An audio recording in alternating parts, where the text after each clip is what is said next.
impeachment complaint lamang kay VP Sara. Will you support it or not?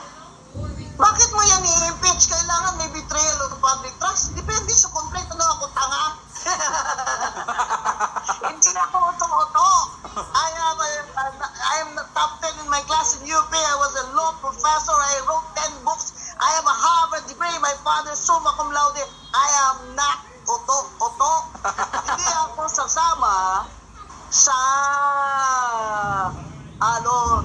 I will not go along just to get along.